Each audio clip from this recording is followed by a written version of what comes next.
Bonjour à tous, merci de nous rejoindre pour ce dimanche en politique. Aujourd'hui, il sera question de primaires, les primaires vues d'Alsace. Celle de la droite est passée, elle a été un succès d'un point de vue de l'organisation, mais elle a peut-être aussi fait des déçus, voire des orphelins. Celle de la gauche, elle démarre, on peut même dire que la semaine qui vient de s'écouler a véritablement marqué son départ, mais très vite, peut-être victime de son succès, la primaire de la gauche commence dans la cacophonie. Qu'ont-elles en commun? Qu'ont-elles de différent? Quelles conséquences auront-elles sur la campagne de la présidentielle? C'est à toutes ces questions que nous allons répondre ce matin avec mes invités. À commencer par vous, Fabienne Keller, bonjour. Bonjour. Vous êtes sénatrice Les Républicains du Bas-Rhin. Philippe Bis, bonjour monsieur. Bonjour. Vous êtes député de la 2e circonscription PS, de la 2e circonscription du Bas-Rhin. Et enfin, Philippe Breton, politologue. Bonjour à vous. Bonjour. Alors, si vous le voulez bien, on va revenir tout de suite sur les deux événements majeurs de cette primaire à gauche, ceux qui ont donné en quelque sorte le coup d'accélérateur. Il s'agit des annonces de François Hollande et de Manuel Valls. Mes chers compatriotes, aujourd'hui, je suis conscient des risques que ferait courir une démarche, la mienne, qui ne rassemblerait pas largement autour d'elle. Aussi, j'ai décidé de ne pas être candidat à l'élection présidentielle. Alors oui, je suis candidat à la présidence de la République.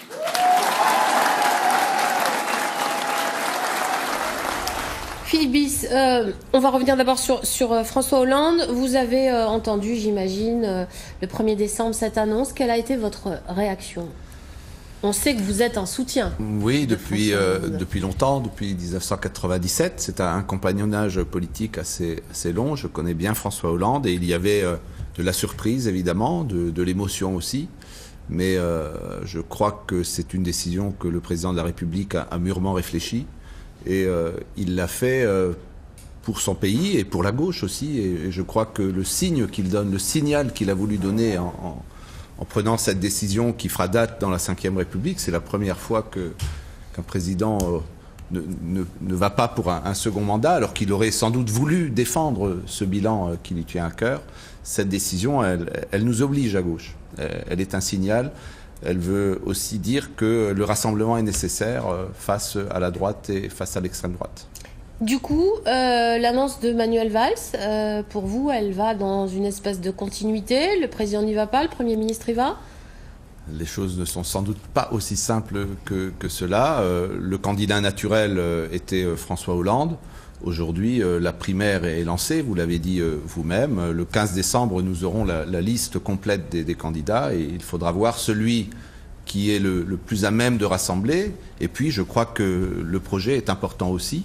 Nos concitoyens attendent des propositions qui permettent à la fois de valoriser le bilan, qui doit servir de levier, et nous projeter dans les 5 prochaines années.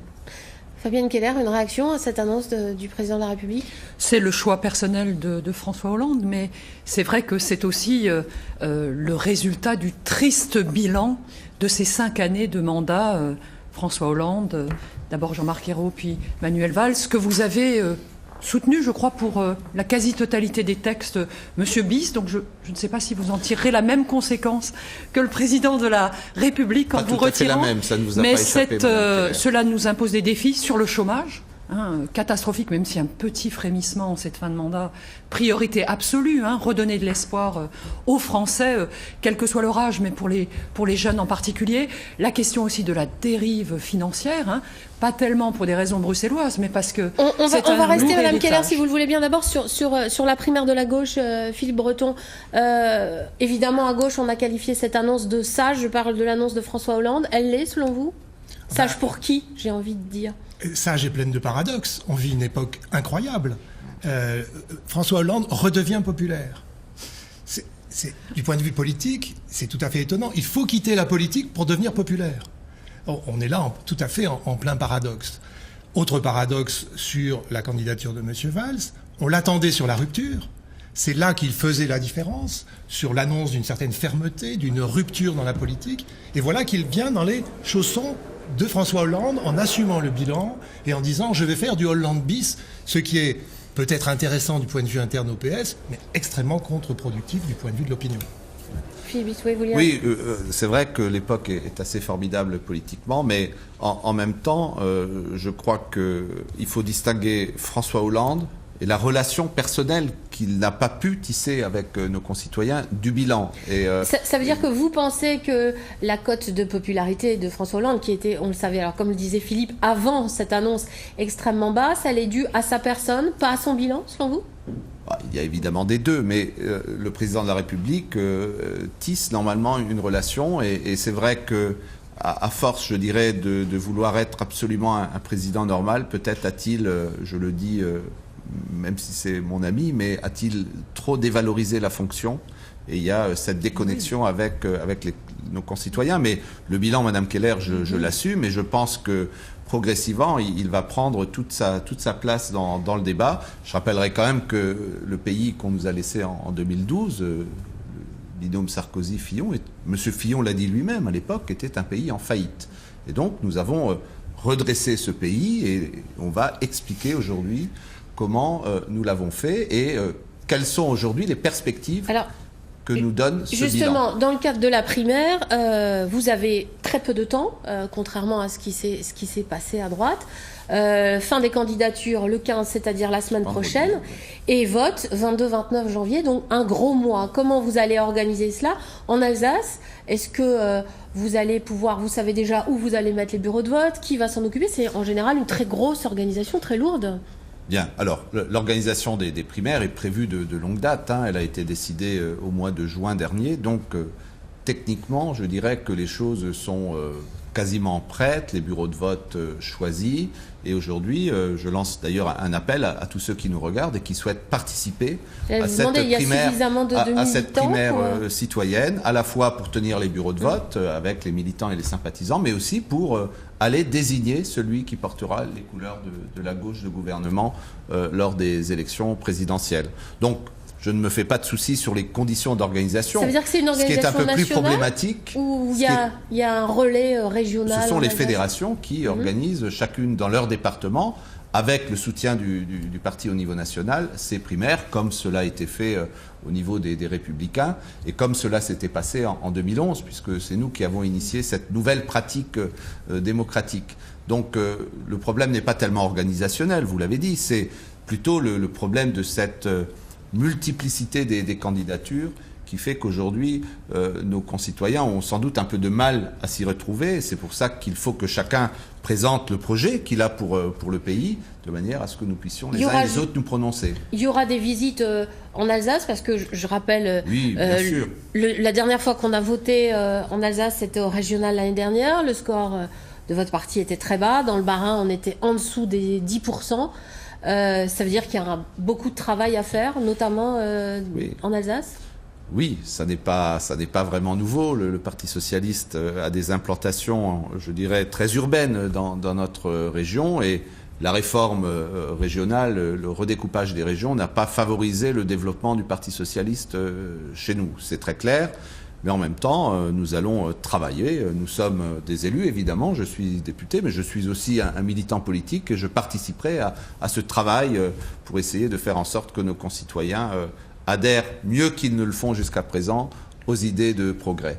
Philippe Breton, est-ce qu'une primaire peut, requinquer un parti comme le Parti socialiste en Alsace, qui va quand même pas très bien? Est-ce que ça peut être l'occasion de remobiliser les troupes, les sympathisants, les militants? Oui, mais le problème des primaires partout dans le monde, c'est un exercice démocratique difficile, parce qu'on met en scène une division, et à la fin des primaires, il faut rassembler. C'est un équilibre extrêmement délicat. Les Républicains l'ont relativement bien réussi, encore qu'on va voir. Il y a peut-être des effets collatéraux de la division. Au Parti socialiste, c'est beaucoup plus difficile, d'une part parce que la division en interne est extrêmement forte, et d'autre part parce qu'il y a une polarité à l'extérieur entre, évidemment, la candidature de M. Mélenchon et celle de M. Macron. Je veux dire, les facteurs d'éclatement sont aujourd'hui plus forts que les facteurs de rassemblement, et je crois que c'est le défi pour la gauche dans l'organisation même de la primaire. Alors, je partage cette analyse à une chose près, c'est que à droite, la différence, on le voit bien aujourd'hui, entre ce que propose François Fillon, et qui est le programme le plus réactionnaire et le plus conservateur depuis le début de la Ve République. On va y venir à la droite dans un instant. Et ce que pouvait proposer Alain Juppé, que soutenait Madame Keller.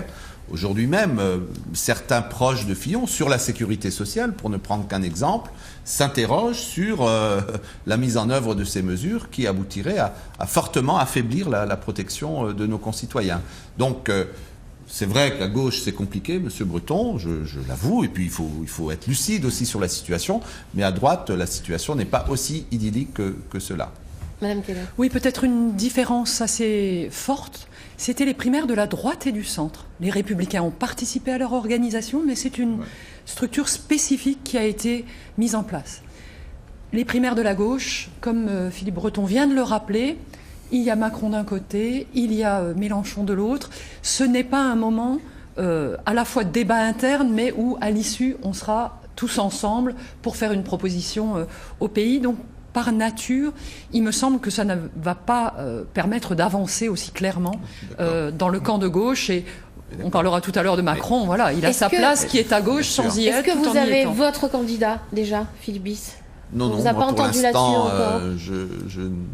J'ai pas moi, mon soutien naturel allait au président de la République, et aujourd'hui, je regarde ce que peuvent faire les uns et les autres, et je me déterminerai en temps utile.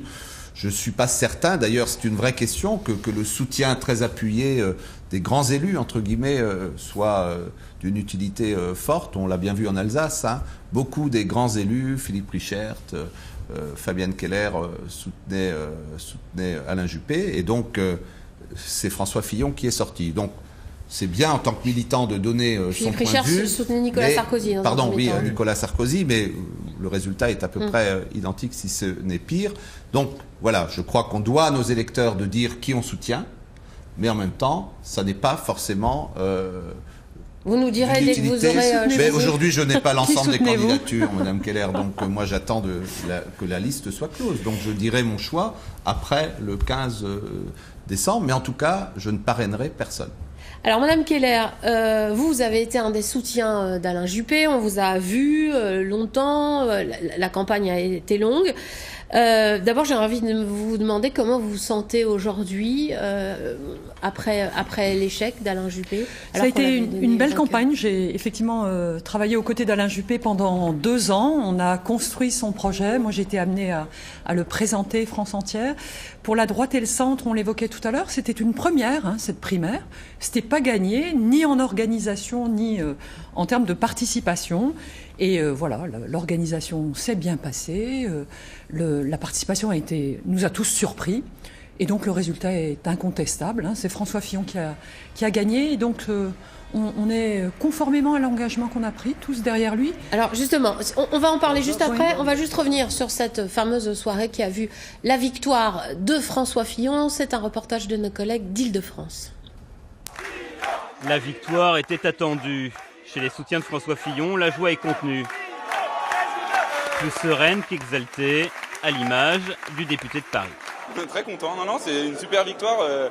C'est vrai qu'il y a 15 jours, personne ne s'attendait à ça. Ça fait, je dirais, très longtemps qu'on l'attend. On a d'abord cru, nous, beaucoup en son programme. On ne connaissait pas tellement l'homme et récemment, on a connu mieux l'homme. Donner le change, c'est le lot des politiques les soirs de défaite. Après 40 années de vie publique, Alain Juppé y est habitué.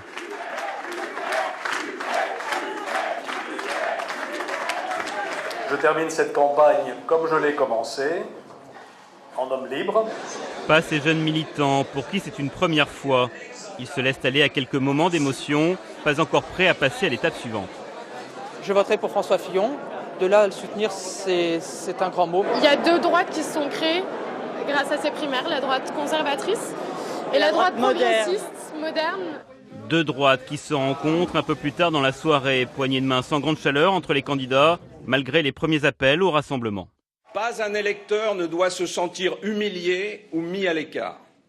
Ce qui nous unit est tellement plus important que ce qui nous distingue. Moi, je compte vraiment sur François Fillon pour rassembler, ouvrir et faire en sorte que personne ne se sente exclu. Alain Juppé souhaite bonne chance à François Fillon, mais ne dit pas explicitement qu'il participera activement à la campagne. Le député de Paris lui était déjà tourné vers la longue course présidentielle qu'il va commencer. Fabienne Keller, j'ai envie de vous demander, ces jeunes qu'on voit dans le reportage, ces jeunes soutiens d'Alain Juppé, qui disent clairement qu'il incarnait pour eux une autre droite, une droite moderne et progressiste. Qu'est-ce qu'ils vont devenir aujourd'hui? Est-ce qu'ils se retrouvent, selon vous, dans le programme de François Fillon? Alors, laissons un peu de temps. La décision, le vote, à une quinzaine de jours à peine. Je crois que c'est François Fillon, maintenant, clairement, notre candidat, et c'est lui qui va s'adresser à eux, leur faire des propositions, leur proposer de les associer à la campagne qui va s'ouvrir. Donc voilà, c'était un soir des paroles, un soir de défaite. Bien sûr, il y a la déception, il y a l'adhésion qui a été la leur, et l'énergie qu'ils ont apportée. Donc je pense qu'il faut laisser le temps de cette campagne. On a eu le temps de la primaire. Il s'agissait de s'adresser à la droite et au centre. Et François Fillon, maintenant, va s'adresser à l'ensemble des Français. Justement, vous disiez tout à l'heure, vous rappeliez à M. Bis que la primaire à droite était la primaire de la droite et du centre. J'ai envie de vous demander où est le centre aujourd'hui dans le programme de François Fillon, où les centristes alsaciens dont vous êtes, en tout cas vous êtes longuement, toujours revendiqué comme une centriste alsacienne. Où vous retrouvez-vous dans ce programme? Alors le centre alsacien est présent à travers des valeurs humanistes, à travers notre engagement aussi européen. Il s'est exprimé notamment sur Strasbourg en donnant un soutien plus fort à Alain Juppé. Après, je ne crois pas qu'on puisse dire François Fillon est à droite et Alain Juppé est au centre. Chacun a développé des idées et un projet. Et aujourd'hui, le sujet, c'est d'enrichir la plateforme de la droite et du centre, donc d'apporter cette pluralité, cette diversité à la campagne, puisque notre responsabilité, il faut le rappeler, c'est après 5 années catastrophiques pour la France, 600 000 chômeurs de plus, un déficit budgétaire encore aggravé. Je réponds là à M. Bis qui disait que tout était mal, évidemment, avant 2012. Il s'agit de redonner un espoir, sinon c'est à nouveau la gauche qui serait au pouvoir, ou alors l'extrême droite que nous souhaitons tous écarter. Alors, Philippe Bis et après Philippe Breton. Oui, mais j'entends Mme Keller et je me dis, même si je ne veux pas me mêler des affaires de la droite, on en a suffisamment à faire avec les nôtres, mais que le premier signe de rassemblement de François Fillon a été d'évincer tous les juppéistes de la direction des Républicains, puisque reste aujourd'hui, je crois, NKM, sinon tous les autres sont évincés. D'ailleurs, certains, dont Mme Keller, ont regretté cette attitude. Donc, mais sur la primaire et les partis politiques, parce que c'est vrai que derrière les primaires, il y a les partis. Ce qui nuit aujourd'hui aux primaires, c'est que ce sont des outils qui définissent la ligne politique, alors que la ligne politique devrait être définie par les partis. Le choix du projet devrait relever des partis et la primaire devrait uniquement servir à choisir la personne qui va porter ce projet. Mais est-ce que ça ne veut pas dire à ce moment-là que les personnes sont interchangeables? Non, parce qu'elles ont chacune leur sensibilité, mais on le voit bien, que ça soit à droite ou à gauche, vous l'avez dit, les projets sont très différents, une droite très conservatrice, une droite plus moderne incarnée par Fabienne Keller ici en Alsace, c'est vrai, mais ça, normalement, c'est un choix qui doit se faire dans le parti, et on choisit après la personne qui le porte. Et à gauche, on a le même souci qui fait que ces primaires donnent lieu à des débats très intéressants, mais permettent difficilement le rassemblement une fois que la personnalité Je voudrais dire un mot quand même. Je suis très touchée que M. Bis se préoccupe et s'inquiète de la place et l'organisation des internes aux Républicains. Sur la primaire, quand même, nous, on a été très impressionnés par la mobilisation des électeurs, mais surtout des gens qui ont organisé. À Strasbourg, 250 personnes qui n'avaient jamais participé à un bureau de vote, à l'une ou l'autre exception près, 1000 dans le Bas-Rhin. On sent donc qu'il y a une aspiration à de la démocratie interne, et quand on a plusieurs personnalités, ce qui était le cas à droite et au centre, qui légitimement peuvent solliciter la fonction présidentielle, eh ben c'est un dispositif qui est ouvert, transparent et qui a une forme de puissance qui a permis chez nous de dégager un candidat clairement vers lequel nous tournons tous. Justement, par rapport à ce que disait Mme Keller, est-ce que vous sentez une vraie envie chez les électeurs de pouvoir participer aux primaires? Ça, c'est ma première question. Et juste aussi sur le vote à droite en Alsace, est-ce que vous avez été surpris de ce raz-de-marée filloniste dans une région qui, je le rappelle, était quand même toujours traditionnellement une région centriste? Oui, sur le premier point, je crois que tout le monde est d'accord sur le fait que c'était un bel exercice de démocratie. Je crois que là, il y aura un consensus général et on a tous l'espoir. On ne pourra plus revenir en arrière. Absolument, et tous ceux qui sont attachés à la démocratie souhaitent que ça se passe aussi de la meilleure façon possible à gauche. Je crois que ça c'est tout à fait clair, chacun a à y gagner. Mais sur la surprise de Fillon, en Alsace comme sur le plan national, il faut revenir sur cette surprise. Nous avons tous été surpris. Tout le monde s'est trompé, y compris moi-même. J'avais pronostiqué la victoire d'Alain Juppé parce que ça semblait naturellement le candidat de la droite. Or, il s'est passé quelque chose. Pourquoi est-ce qu'on a été surpris ? Parce que nous n'avons pas pris la mesure, à mon sens, d'un mouvement profond dans l'opinion, d'un désir, le mot est un peu fort, mais je dirais un désir de radicalité. Nous sommes en situation de crise, attaqués de l'extérieur, en crise, en doute. La France doute d'elle-même. Je crois que les électeurs, une grande majorité des électeurs, veulent un chef. Et toutes les enquêtes nous le disaient, mais nous n'avons pas voulu le voir. Et la percée fulgurante, c'est une charge, presque une charge de cavalerie qu'a menée M. Fillon. Je crois qu'elle témoigne, et bien au-delà de la droite, de ce désir de radicalité.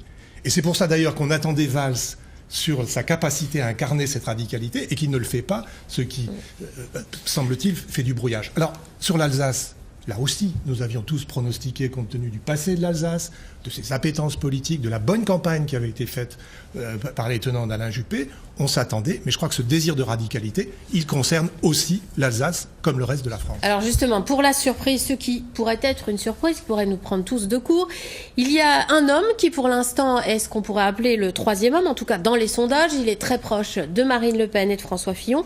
Il s'agit bien sûr d'Emmanuel Macron. Il a tenu à Paris hier après-midi son premier meeting de campagne depuis qu'il a annoncé sa candidature. On parle de 15 000 personnes réunies porte de Versailles pour l'entendre. Écoutez-le. Partout, vous alliez le faire gagner parce que c'est notre projet. Vive la République, vive la France. Voilà, ça c'était la fin de son meeting. Il y avait donc environ 15 000 personnes réunies, 1h50 de discours où il a commencé à expliquer son programme, puisqu'on lui reprochait jusqu'à présent de ne pas en avoir. En octobre dernier, il était à Strasbourg, il était au Palais de la Musique et des Congrès, il n'était pas encore candidat, mais il avait déjà convaincu. Regardez. Ah. Le sujet va arriver dans un petit instant. Philippe Breton, est-ce que Emmanuel Macron pourrait finalement créer la surprise comme François Fillon l'a créé ? Peut-être, vous avez choisi les bonnes images, c'est-à-dire la fin, évidemment, avec je ne sais pas sur les meilleurs, les meilleurs à commenter en tout cas. Peut-être incarne-t-il ce désir de radicalité que j'évoquais, c'est peut-être l'extrême centre qui vient là, mais sur le fond, je crois qu'on a tous été un petit peu surpris par ce meeting que moi j'ai suivi attentivement. On peut s'attendre à un homme politique peut-être un peu moins d'exaltation. Là, il y a quelque chose qui est un petit peu difficile, je trouve, à regarder. Ces images nous le montrent. Un long programme du débutant aussi. Ce sont quand même ses premiers meetings. M. Macron n'est pas tout à fait un débutant. Non, mais en tant que candidat à l'élection présidentielle, quand même. Il a été ministre, mais disons, il y a un style politique français. Je crois que pour incarner la radicalité, comme M. Fillon l'a très bien fait, c'est une vieille règle de la rhétorique classique. Quand on veut être très fort et très radical, il faut le faire calmement et presque avec tendresse. M. Macron n'est pas exactement sur cette piste-là. Alors là, je m'adresse aux deux élus ici. Est-il à gauche, Philippe Bis, Emmanuel Macron ? Écoutez, moi j'ai tendance à penser que oui, c'est une partie de la gauche, d'ailleurs pas très éloignée de celle que peut représenter Manuel Valls, une gauche libérale et une gauche sociale. Donc Emmanuel Macron est un social-libéral, comme on en connaît un peu partout en Europe. Voilà, mais vous regrettez du coup qu'il ne participe pas à la primaire ? Oui, moi-même je l'ai sollicité pour qu'il revienne dans la primaire. Je crois qu'il aurait eu d'ailleurs toutes ses chances de l'emporter. J'avoue avoir été moi aussi un peu surpris par la forme de ce meeting, qui est certes un succès, mais cette exaltation me semble un peu déplacée par rapport à la situation. Vous pourriez le soutenir si vous ne trouvez pas... Vous savez, moi je dis une chose aujourd'hui, je ne dirai rien qui ne permette pas un jour le rassemblement. Parce que face aux propositions de M. Fillon et de Mme Le Pen, il faut une gauche rassemblée. Donc aujourd'hui, chacun est en campagne. Moi, je souhaite qu'on ne fasse rien qui empêche qu'en mars prochain, par exemple, on puisse se rassembler pour véritablement proposer une alternative qui soit une alternative de gauche de progrès et qui permette de faire avancer notre pays. Madame Keller, pour certains, Emmanuel Macron est centriste. Alors, ça serait plutôt du centre-gauche. Vous-même, vous étiez, ou je ne sais pas si vous êtes encore centriste. Vous pourriez, à un moment donné, vous rapprocher d'Emmanuel Macron dans des circonstances Sur la filiation, il a été conseiller de François Hollande à l'Élysée, puis ensuite ministre de son gouvernement. Je ne pense pas qu'on puisse douter de son positionnement. Il est en tout cas très européen. Son positionnement à gauche, il est européen, mais l'adhésion à l'Europe, je crois, traverse les différentes sensibilités. Mais j'ai une inquiétude sur son projet, et notamment la majorité parlementaire qui le soutiendrait, puisque s'il n'accepte pas de participer aux primaires, on ne sait pas très bien quel président il pourrait être en termes de gouvernement. En tout cas, il n'aura pas votre adhésion, on l'a compris. Écoutez, moi, je respecte tous les élus, mais pour ma part, je serai clairement en soutien de François Fillon pour que la droite et le centre puissent redresser le pays. Merci en tout cas à tous les trois d'être venus ce dimanche matin. Belle journée à tous sur France 3.